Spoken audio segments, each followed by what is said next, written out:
అండి. ఇక్కడైతే మన స్కూల్ సరౌండింగ్స్లో అయితే ఎవ్రీ ఇయర్ ఒక 10 ఇయర్స్ నుంచి కూడా వినాయకుడి బొమ్మను అయితే పెడతారు. స్టార్టింగ్లో ఒక చిన్న బాబు పెట్టాడు, తర్వాత పెద్దవాళ్ళంతా కూడా పూనుకుని దాన్ని హైలైట్గా చేస్తూ మంచిగా చేద్దామని అయితే ప్రతి సంవత్సరం అందరూ కలిసి చాలా చక్కగా ఐకమత్యంగా చేసుకుంటూ ఉంటారనమాట.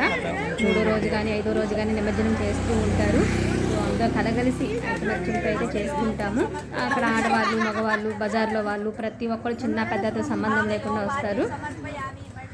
లలితా సహస్రనామని, విష్ణు సహస్రం అని, గణపతి పూజ అన్నీ అయితే చాలా చక్కగా చేస్తారనమాట. పారాయణాలే కూడా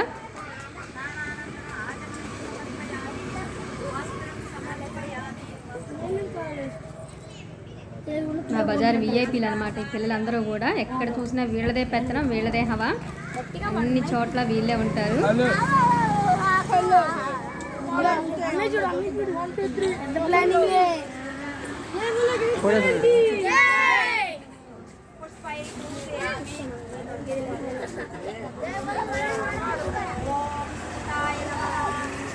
చూసారు కదా, మా ఇంట్లో పూజ చూపించాను, మా స్కూల్ దగ్గర మా బజార్లో పూజ కూడా చూపించాను. మరి మీరందరూ ఎలా పూజ చేసుకున్నారో నాకైతే కామెంట్ రూపంలో అయితే చెప్పండి.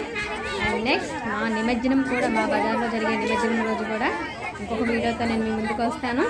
అందరూ చక్కగా చేసుకున్నారు అని అనుకుంటున్నాను.